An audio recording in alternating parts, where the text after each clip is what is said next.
As a dad making a difference, you need to believe that your kids have untapped potential, something lying beneath the surface that needs to be brought out of them so that they can truly become the human beings that they're meant to be. Well, my guest today is Scott Hooper, and Scott Hooper believes that there's an opportunity for a kid to be great. He's passionate about inspiring kids to greatness. In this episode, Scott is going to outline the steps that you need to take right now to begin inspiring your kids to greatness. He's going to walk us through his 5-step framework and parenting matrix to identify what type of parent you are. He's going to give you 3 keys that you need to implement right now as a parent to take the steps forward to become an inspired parent, that level 5 leader in your home, so that your kids can walk into their greatness. My conversation with Scott Hooper starts right now.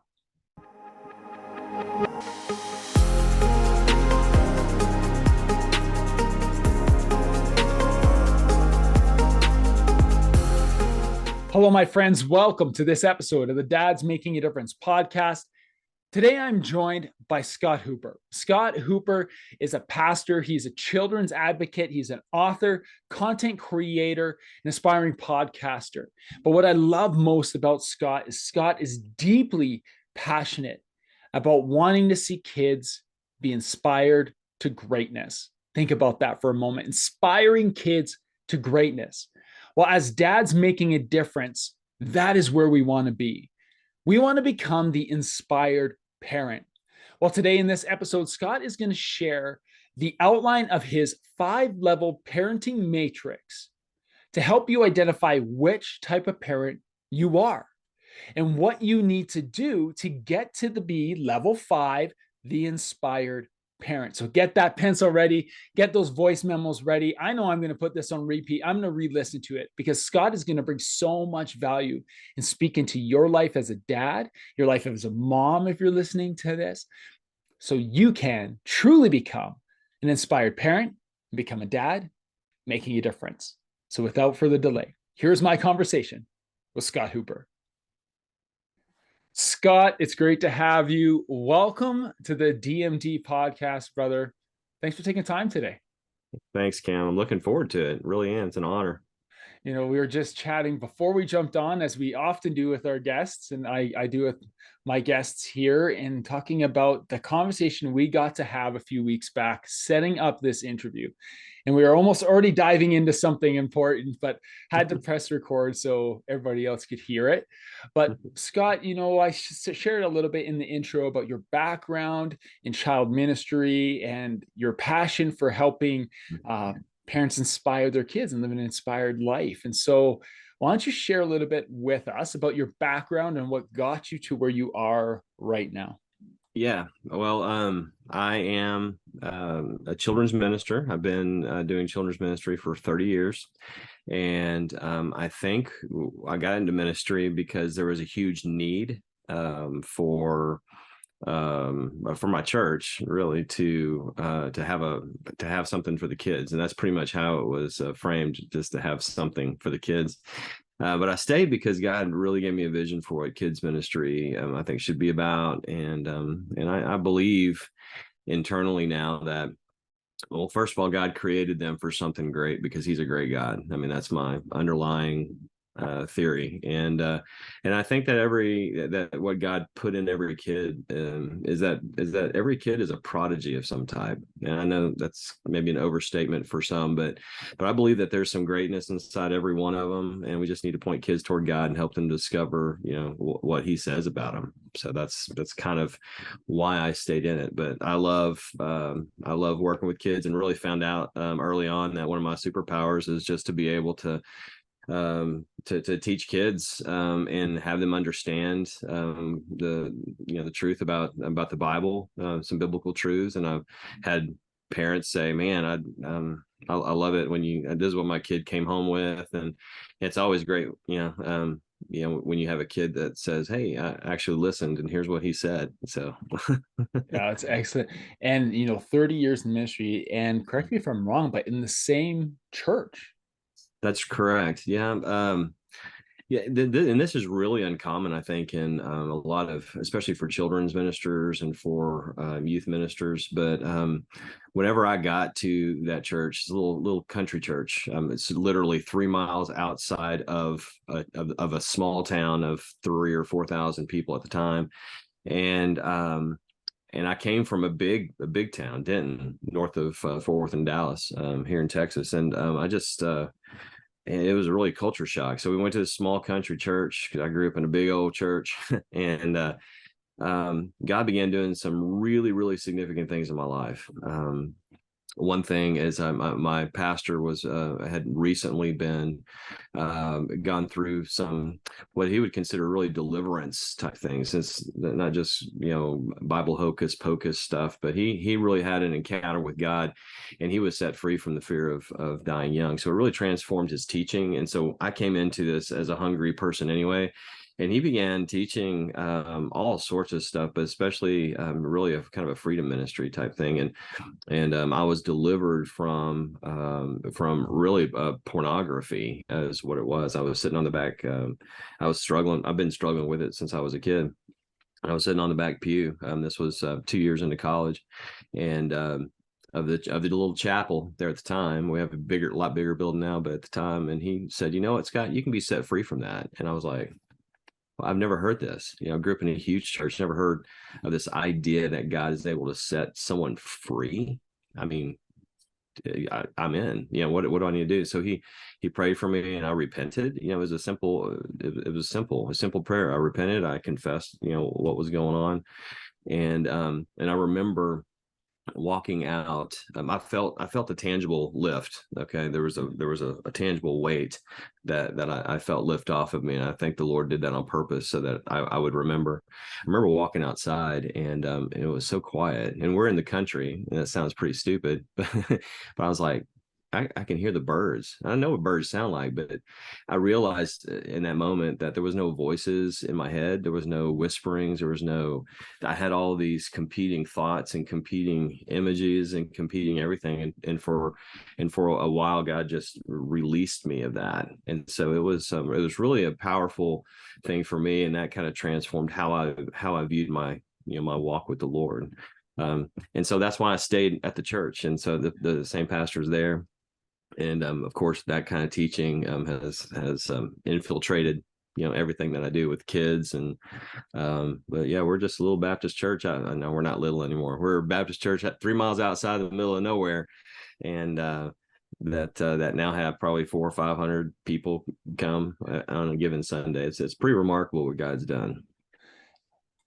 It's such a cool, I've heard you speak in different ways before, and not only the voice, like the voice stands out, and I gotta acknowledge that because you've done some work in that in the past. But with your story of being set free, it's so good, and it's challenging me a bit based on what I experienced in my youth. And we chatted a bit about that before we jumped on this call, and I don't want to go down that rabbit hole quite yet.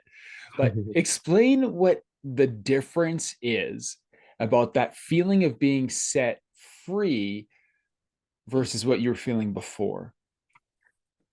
Yeah. So I think this is there's an old saying, and maybe it's a metaphor of an elephant that is shackled up, and when it's taught that it can't move anywhere, the circus people, they shackle it and they teach it that it can't move anywhere. Even if it's unshackled, it won't move.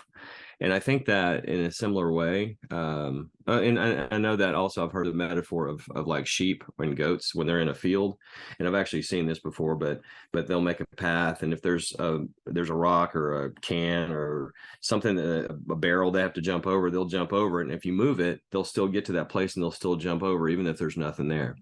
And so we're conditioned, I think, by sin. We're conditioned by our life to respond certain ways, and people in bondage don't know that they're in bondage. But the dangerous part is, even though they don't know they're in bondage, hurt people will hurt people, and we've heard that before. But also, free people will free people. and that's So what I good. experienced. And so that there's really I mean, the difference all boils down to, for me, well, um, freedom that lasts boils down to a relationship with the God who sets free. The Bible says that whom the Son sets free is free indeed. And there's no qualifications. There's no, well, if you do this, then we'll set you free. But Yeah. da, da, da, da. And there can be some theological points we could argue there. But the bottom line is that God comes in to do this work of freedom because Jesus Christ died on the cross. This is what I believe. Jesus Christ died on the cross to do that work. Mm. Why wouldn't I want to walk in that? And so I think it all boils down to a relationship. God often does things in miraculous ways here and there just to get our attention. And I've seen those things before. And we have a point, we have an opportunity at that moment when God intersects our life. We have an opportunity at that moment. Am I going to follow what God says? Am I going to trust in him? Am I going to have faith in him? Or am I going to continue to do things my own way? And God's a patient God. He's not sitting there going, man, you moron. Yeah, What's wrong with you? Which is what we get at church sometimes. it is. This is the condemnation and one of my messages to kids is this: God is crazy about you. God is crazy about you, and He thinks about you more than you think about yourself, and He loves you more than your parents do. And I don't know how many times I've told the kids this: there's nothing you can do to keep to make God love you less. Nothing, and there's not anything that you can do good to make Him love you more. He loves you. And that's why Jesus died on the cross, to take our sins away so we can have an eternal relationship with him. And so that to me is the gospel and the good news, and that's what I try to get across. That's excellent. You've led me there. You've led me to open up a bit about uh my past. I've been on this podcast before and spoken to how I grew up in a Christian home, and it was good, and like it was healthy, and it was just something I was immersed in. My great grandfather started one of the first Baptist church in Calgary, Alberta, which is now a city of million plus people. So Morley Hall was my great grandfather, and he was a preacher. He was a Baptist preacher. But so there's this mythology almost to it. There was this thing of just, this is part of our family without really making it my own. And I hear about you talking about a God who loves you, and there's nothing you can do that will make him love you more or love you less. Mm-hmm. And I feel as a kid, there's times, and you can speak to this as a child, minister, this feeling as a kid is, if I do something wrong, God will love me less, because the adults around me, or the older kids, or the teenagers around me, are telling me that I have this thing to measure up to that we can never really measure up to, right? It's the eyes of men we're trying to measure up to, but in the eyes of God, he loves us, right? And I appreciate you saying that, because it's even helping me now reflect upon a journey where, did I really believe that as a child, that God loved me for who I was? Right.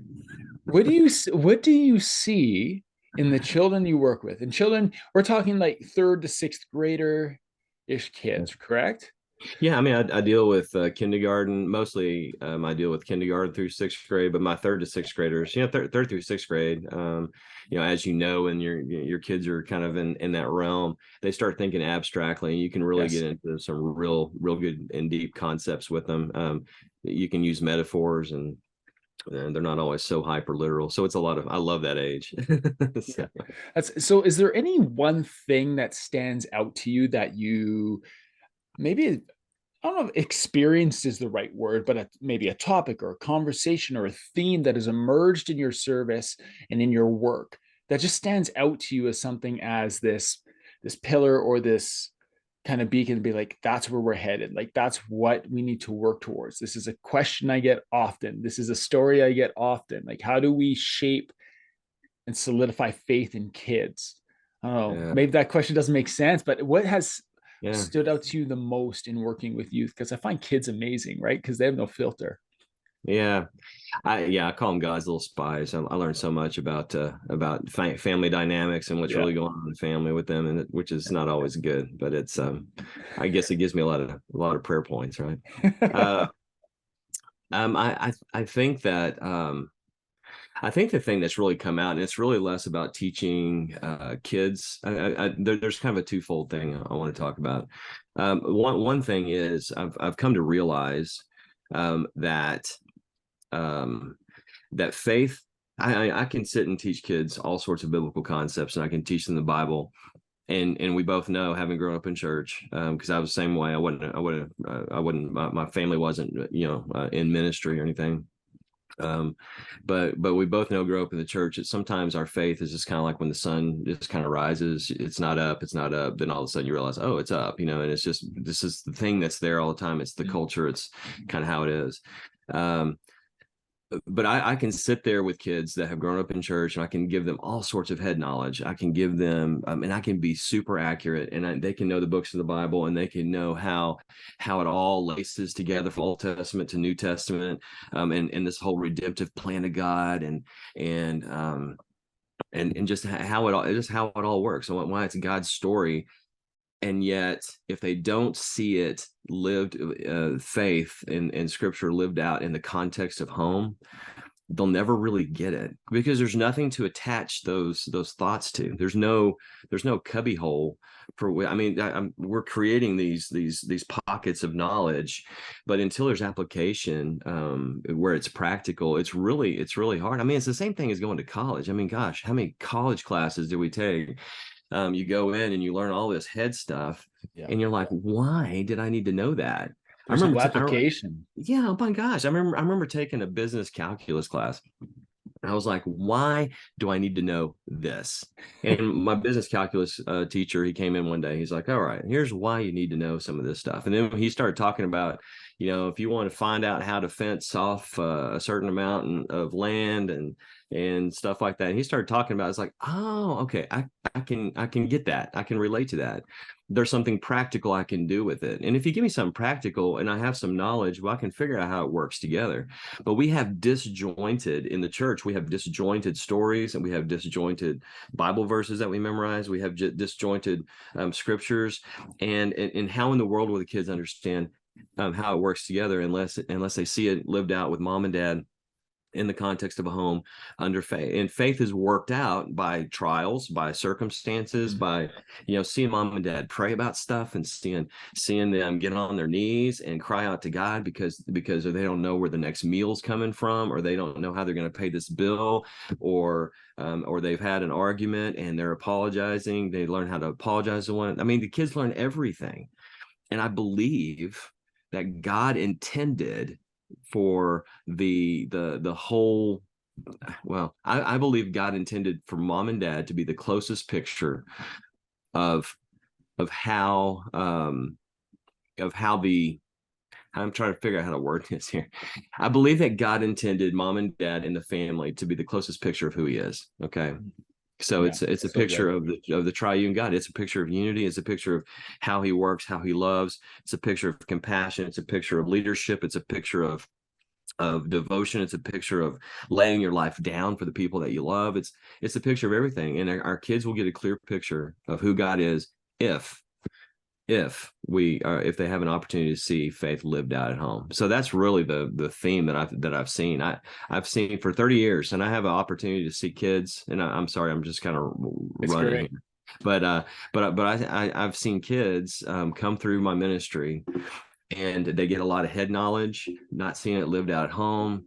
Then they come back and they'll leave, but they'll come back to church. Now they have kids, and they're starting to realize, okay, I got to start living this stuff out in the context of home. But the choices they made were based on nothing other than, well, they had head knowledge of God. They knew that church was a place they're supposed to go find God. But their parents kind of shoved their children over to the church as the primary place for their spiritual formation, instead of doing it in the context of home. And that becomes a problem if you're really wanting your children to have a practical faith that will drive them to the place that you really want them, the places that God wants them to be. I mean, a practical faith is only a faith that's born out of struggling with your faith. What does Paul say? Work out your faith with fear and trembling, right? Mm-hmm. And so it's only born in the context of the circumstances of life, and I believe that's in the context of home, not on 1 or 2 or 3 hours a week at church among people that are all claiming to be there for the same reason. I have a philosophy about church that we won't get into now, but I don't think that we have. I don't believe that church is the way we use it today. Not that it's not effective in some ways, but it's not the way the early church or the way God really intends it to work. Oftentimes, I'll qualify that, and we'll leave it at that. We'll leave it at that for now. Maybe that's another episode, because I'd love to dive into that conversation with you as a young man who walked away from the church for 17 years. Not away from my faith, but away from the church.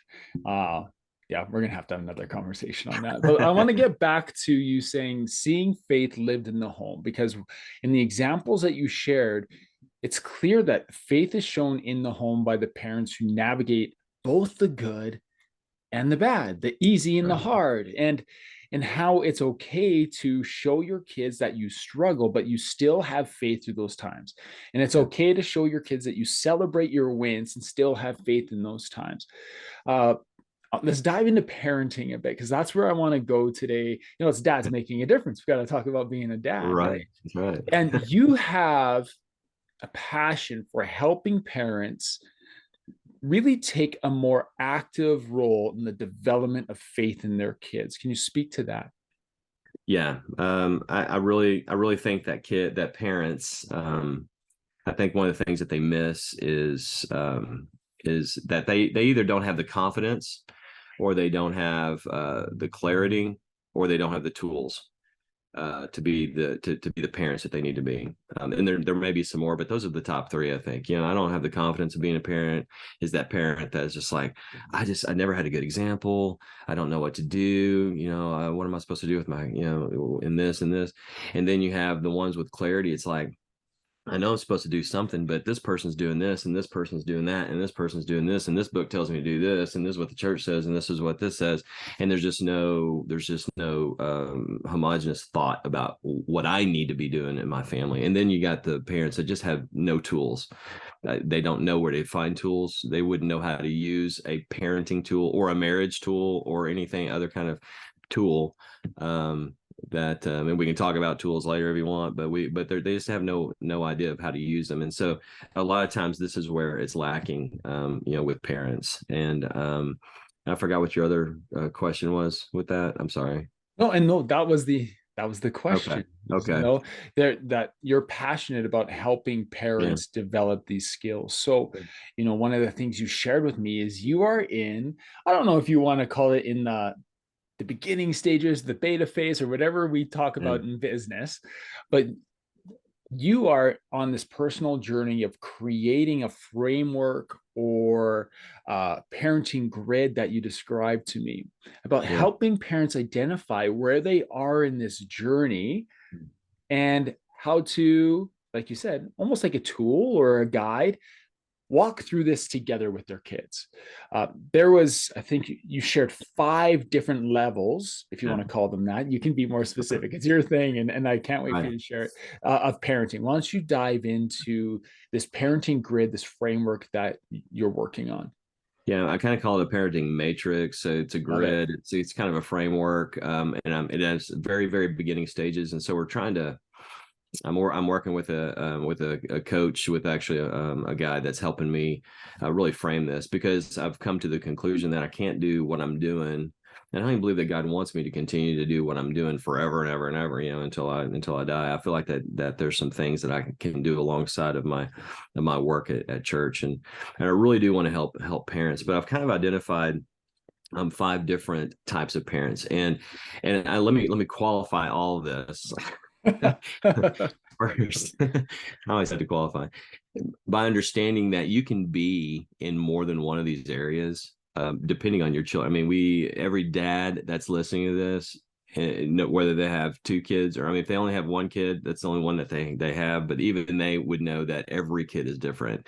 But I've got 3 kids, and they couldn't be more different in how they approach life and how what motivates them, what doesn't motivate them. And so this is a matrix in that it's really designed for the parent to try to determine where they are in parenting so that they can kind of, okay, what is my thought process? And hopefully when I get it all done, and I'll get into this here in just a second, but hopefully when I get it all done, there'll actually be kind of I'm actually working on an inventory that parents will be able to go through and answer a few questions and get an idea of, oh, okay, this is kind of the direction I am, this is where I am, and maybe even point them towards some initial resources that might help them in their journey as they travel up the parenting matrix. The idea of this matrix is that it may start at a ground level, and hopefully there are parents that will start at the lowest level that I'm about to talk about. This is not your audience. Your audience is probably somewhere in the middle and above. But hopefully a parent will identify, you know what, this is kind of the way I am. What do I need to do to get to that next level, if you want to call it that? What can I do to get better? And where we're moving from is wherever we are toward this idea of being an inspiring parent. Mm-hmm. So that's the direction we're heading. First level is the apathetic parent. And we know that there are parents out there that are like this. They're not even really parents. They've fathered or mothered someone. They brought a child into the world, but they're kind of like a moth. They just kind of flit and fly and go from flame to flame and whatever. But they have zero awareness. They're completely reactive to what their kids are doing, if they have any action at all. A lot of times they're just open-handed. But they have a pinhole perspective. If you think about it, if you take a piece of paper and you poke a hole in a piece of paper and put it up to your eyes, and you can see just a little bit, that's kind of their perspective about life and their perspective about what their responsibility is as a parent. And I think that they're really characterized by confusion and chaos, because what guides them is the self. It's negative environment. Can I jump into that real quick? I'm picturing. And you described it as like that first level, and how some of our listeners here aren't there. But I'm also self-reflecting right now, and I love you presenting this as a matrix, as this area of which you can identify where you're at as a parent, with the idea of, we want to get to the inspiring parent, you'll get there. But I think, man, like, there's times in seasons in my life, in moments in my life, where as a dad, and I'm the apathetic parent. Now, I wouldn't classify myself on the matrix there all the time. Right. There's days. There's days. So when you look at this matrix, and the guys listening to this right now, who I hope you're listening to Scott, and you're evaluating and reflecting on where you're at as a dad, because I think that's healthy. Yeah. Can we look at this matrix through the lens of a moment in time, or are we looking at an overall journey and where we're at? I think an overall journey, because if you're reflecting on your own parenting place here, and you're realizing, hey, I've been there before, you probably don't want to be there. You don't want to be that apathetic parent. Yes, and to be quite honest, that apathetic parent has no idea about that. They have no concept. And so if you're actually sitting there thinking, oh, that might be me, well, you're probably not that. Yeah, we do. We go into lazy parenting. I mean, I am the guy who comes home from work, and it's like, oh, you want to play Legos now? Oh man, okay. I'll go in there and I'll lay down, and I'll just, I'm just in the room. I'm not engaged with them at all, or I want to sit down in front of the TV or whatever. So yeah, we all have these moments, but I'm talking about an overall perspective of where we consistently function as parents. Man, I love it. This is actually helping me to articulate some of this, as I'm developing it. So I appreciate that question.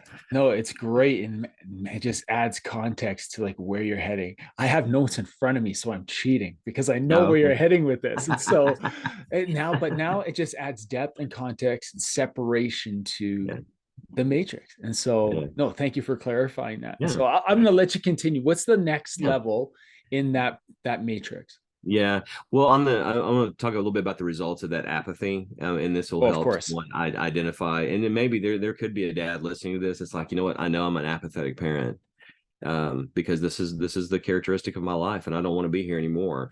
But sometimes it's broken promises, a lot of broken promises. Oh yeah, we'll do that tomorrow. We'll do that. And we've all done that as dads. I think there's a lack of integrity, though, that really is the main thing. They sweep things under the rug instead of dealing with them. I mean, there's just a lot of real negative behaviors, and this is really not a level that of even parenting that I think that, I mean, if someone is this, then there's a whole lot of things that need to be dealt with.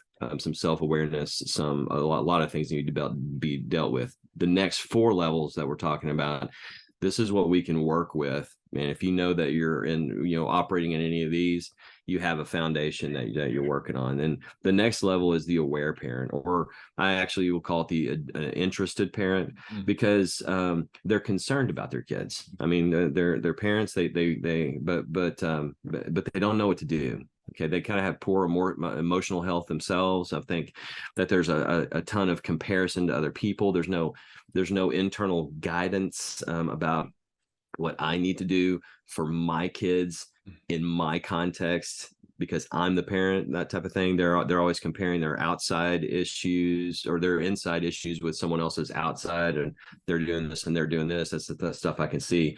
Well, this is how I feel, so I'm going to start doing the outside things. And so they're always comparing themselves, and so a lot of times the child is controlling the family outcomes. And so you have this parent that's really a sponge. They're willing to soak in ideas, but they can only squeeze out. They just really can only squeeze out what they soak in. Okay, they have nothing more to offer than what someone has said. Hey, you need to do this. They have no toolkit, and this type of parent we can really work with, because what happens when their perspective changes a little bit about what or they start believing in themselves, or they get a couple of tools that they can put into place and see some positive outcomes immediately. So you have that parent. The next level up is the involved parent. And the involved parent is probably where a lot of people stay, and this is where a lot of people are here, and they'll kind of fluctuate around. But the involved parent, they're open to change, they're open to ideas, they desire unity, they're earnest, they work hard at parenting. But a lot of times they're disorganized. They don't really have a toolkit. They probably don't have. They've really never thought about a mission or vision or values for their family. They've never thought about beyond what's going on right now. What they need to be doing. They're probably a little bit reactive. I think they have probably a good parent-child relationship. And they may even have some tools in their toolkit. They've gone to marriage conferences, they've gone to some, they listen to sermons, or maybe they've read a couple of books on parenting, but really don't know how to use what tool when, and maybe use the tools that they have come across pretty infrequently. But this is the middle of the road. I've seen a lot of guys there. I've worked with a lot of men who would probably self-identify or evaluate that that's where they're at right now. That, I'm glad that you brought up, having a vision and a mission for your family is something that's important. And I've spoken about that before on the podcast, and how that journey of creating a mission and vision for our family and our home, for our kids, and for us as husband and wife was such a turning point in my identification of who I was as a dad and who I wanted to be moving forward.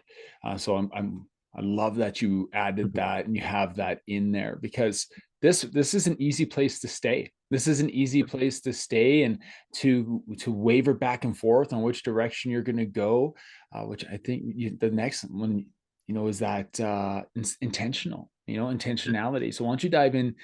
I don't want to spoil it again. I'm cheating. No. But I love the Awesome. mission and vision, because mission and vision gives purpose, Yeah. and you cannot be intentional without purpose.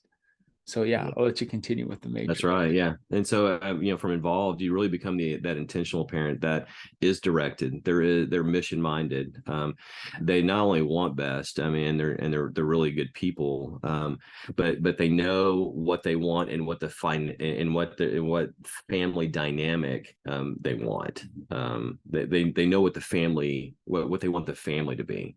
there's generally a plan. There's some clarity about this vision, about, okay, this is the direction we're going. This is what I want to see. But I think this is an important distinction, for this intentional parent. These are awesome things because they use the tools. They know, and I think they use them frequently. They do things frequently. They're consistent.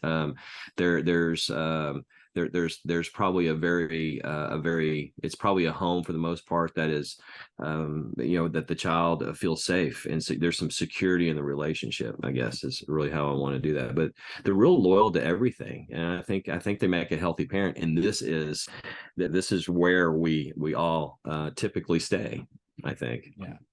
Yeah. And what pushes us forward? Because if our goal is to be the inspiring or inspired parent, like what you described just now, I think 90% of guys are like, that's amazing. Like, that's where I want to be. Yeah. Oh, yeah. But that's not it. Yeah, no, it's especially since when you start looking at parenting, in that level of parenting, you look at other people that are parenting. Again, we're comparing my insides to everybody's outsides. I can look at other people and go, well, I'm doing this. I know which direction I'm going. I'm a good parent. And yes, you are. And yes, you are. And it is okay to know that you're a good parent. And there are times that you kind of fall a little bit because your kids are doing something and they're getting squirrely. And remember, this is a general matrix about where you fluctuate and function most of the time. But what makes the difference, to answer your question, is that intentional parent knows what they want, what the family dynamic, what they want the family dynamic to be. But the inspiring parent, they know what their kids desire. They know what their kids' dreams are. They engage their kids there. They jump into their children's lives there.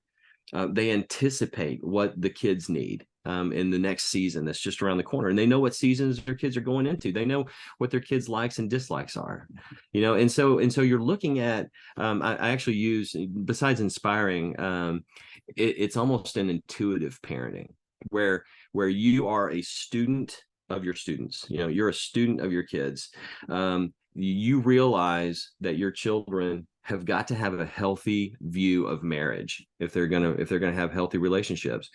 And so you are anticipating that, and you have things in place. You have a plan in place where you are trying to do your best to teach your kids how healthy relationships work in the context of home, so that when the siblings are yelling and screaming at each other and they're doing things and they're calling each other names, you have the tools in place to be able to deal with that. Not because it's annoying, which is what other parents would do, but it's because that if they continue that kind of attitude, where's that going to take them?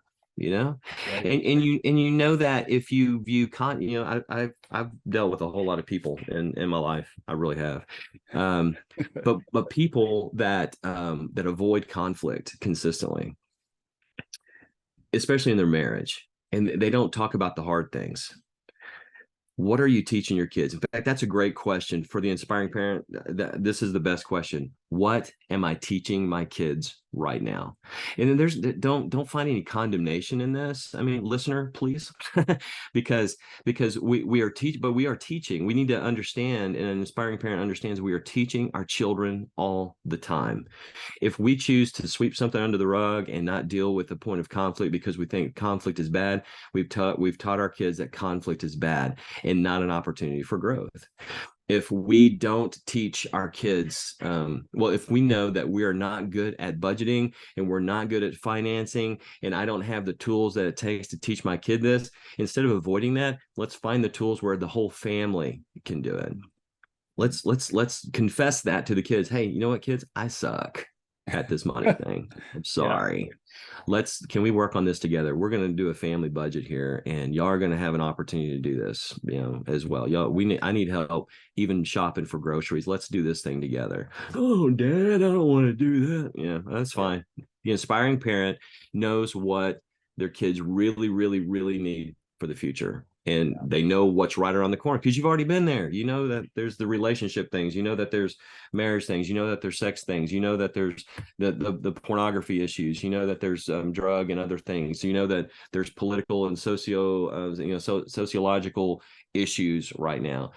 and you need to be able to teach your kids what your perspectives are on this. And for the biblical home, for the Christian home, there's a whole lot of whole lot of help, and we have to be able to teach what God says, and everything that God says is a counter-cultural type thing.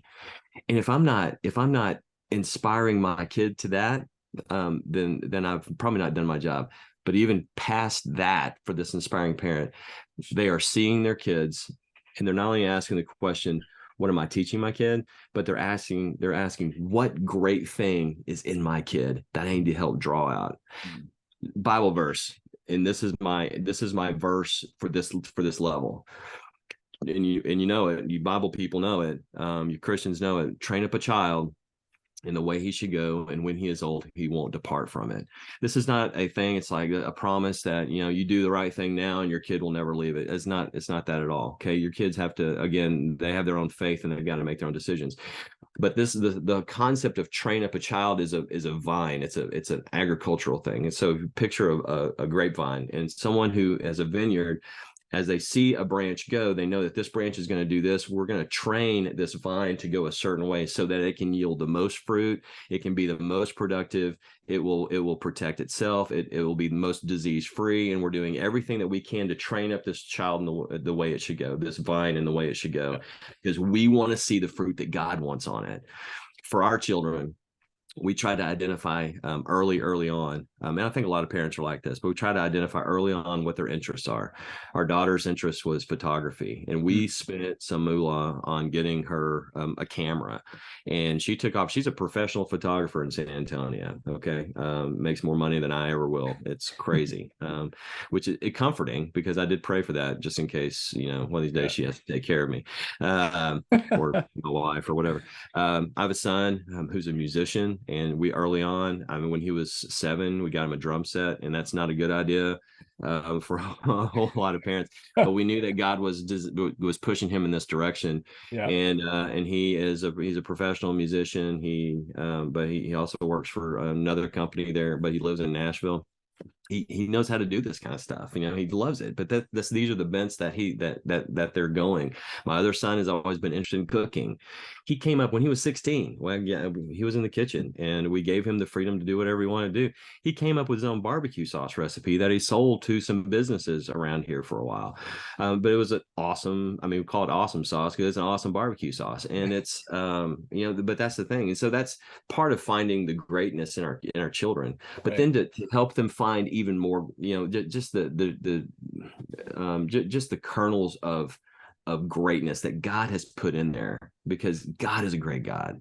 So that's kind of where the matrix is, so that inspiring parent is that anticipatory and that proactive, man, I'm on it, not too often lazy. I'm just on it, and I'm in it for the long haul type parent. So good. It's so good. Like, I'm going to go back and listen to this and take notes, because what you've just shared in this matrix is so good for the guys who are listening to this. Not only to identify where they are, but to start to map out where they want to be, how they're going to get there, and what the next step is. And so I think that's my next question for you. If there's someone listening to this right now, what's the one step? What's the one thing you would encourage them to do this week? Well, that's a great question. It kind of depends on where they find themselves and what their need. I think the first thing is ask God, okay, what do you want for this family? Where am I lacking? I think that's the first question, is to be self-aware of self-awareness. Where is it that I'm lacking? And I think a follow-up step would be, let's talk to the wife, here. Let's sit down, husband and wife, and let's determine, what is it that we want? What do we want to see our kids in 10 years? It doesn't have to be a 10-year plan, but again, write out a little vision story about your kids 10 years from now or 15 years from now. They're married, they have their own kids. What do you want their lives to look like? What do you want the family dynamic to be? And look at a vision statement like that, and then develop a mission out of that. You can draw out of that, okay, so what do we need to do in order to get there? create some family values. What is it that we really, really value as a family? Is it family time? Is it traveling? Is it toys? Stuff like that. What do we value? I don't know what you value, but whatever you value, figure it out, be on the same page, and talk about it with your family. I think for the Christians, I would say another step would be really take it to the Lord and start journaling kind of what your heart, what your heart desires are, and really take time, you and your wife take time to take it to the Lord and say, God, would you lead us in this? Right? There's a lot of different steps you can take, but those are some off the top of my head. So just off the top of my head, a 5-step program for you to find success as a father. I love it, and I love that it started with self-awareness. I think that's key. Sometimes it's hard to be self-aware. Sometimes it's hard to be vulnerable enough to say, this is where I am. yeah. But it's so important. So, And I want to say something just about what you said, vulnerable to make a statement about where I am. And I think it's that level of humility. And if you need to go to your wife and go to your kids and have a little family meeting, and humble yourself before them, that would mean the world, probably. They may not understand it right now, some of your kids, but I think that level of humility, starting out saying, you know what, I don't have it, and I don't have it figured out, but I'm going to try, and I apologize. Oh man, God can do something incredible with that. that's incredible. Scott, as you grow as a father, what is one area of growth that you're committed to right now, or one area in your life that you're really excited about?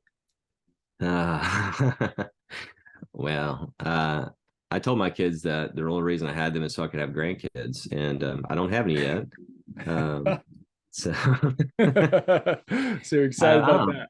I'm looking forward. Yeah, I'm looking forward to that. I think, man, what am I really committed to as a dad? One of the things that I've struggled with, and my wife has had, and I've had conversations, is kind of the no news is good news type thing. And so and we've kind of taught that with the kids. We've taught some self-reliance.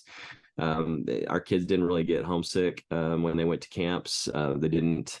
They weren't, when they went to grandparents' house, it was hard to get them back home. That type of a thing. So they were never like homebodies. Our kids. I don't know if that has to do with their wiring or our parenting. I have no idea. Probably not our parenting. But anyway, that's how they were. But as they grew into adults, they got married. I don't hear from them. I mean, it's not, we have a family thread, and we'll text and we'll laugh and we get together, and when we get together, it's great. There's no issues, but I miss the communication, and I miss being with them. And so that's one of those areas an inspiring parent would probably anticipate and figure out communication channels before they go off to college and go off, so that there's not a I have to check in with mom and dad, not that at all. I love that my kids found their own lives. That's important. But we're trying to do some things like Zoom calls every now and then, every few weeks. I haven't been great at it, to be perfectly honest, but we've done one. We need to do another one before the holidays, then we'll see each other for the holidays. But we're just kicking this around, trying to figure out time when we can do Zoom calls and connect with one another. So that's an area that I'm really committed to right now, is just keeping the family community kind of tight. So Love it. I love it. You shared so much value today. And like I said, I'm going to listen to this multiple times for sure over the next week after this comes out. If someone's listening to this right now, Scott, where can they find more information from you, on you, connect with you online? Well, nowhere yet. Okay. The real scotthooper.com, which will be the first place that it'll be kind of my landing spot where people can kind of get a little bit better insight to who I am, what I do. Excellent. That'll be live one of these days, but I'll be bold, and I'll say you can text me or call me, and it's 254-485-6538. I mean, who gives their cell phone number out? Come on. There you So, go. except for maybe Bob Goff, I think he does. Yeah. But you can also, I have an email. It's the apparent parent at gmail.com. Excellent. theapparentparent@gmail.com. Amazing. You can email me there, and I'd be happy to chat with you. And but hopefully I'll get all these things in line soon, and get this inspiring parent thing going. And what's going to come out of this, okay, is I have a vision for Inspire a Kid, and I've done some podcasts before, but Inspire a Kid's a thing on my heart. Having resources, I have a whole thing called a Mile Deep that I want to, because I feel like going deep with kids on, with gospel things, and with just teaching in general is important. I got a whole ecosystem that my brain is ready to explode and build, but baby steps. Baby steps. I love it. It's good. I cannot wait to see this come together, and we'll make sure all your contact information is in the show notes for people. And when it's live, you're going to let us know. We're going to pump it out, because I'm excited for men to dive into this, men and families, and just to navigate this together and grow together. Yeah. Scott, thank you for taking time today. I appreciate you. Man, it was a great conversation. Well, thank you, because what you're doing is very important, super important. Men in their kids' lives, dads in their kids' lives, whether they're your natural kids or step kids, or just kids you've just taken in as your own. That is God's heart, is to father these kids. And so thank you for what you're doing as well. Of course.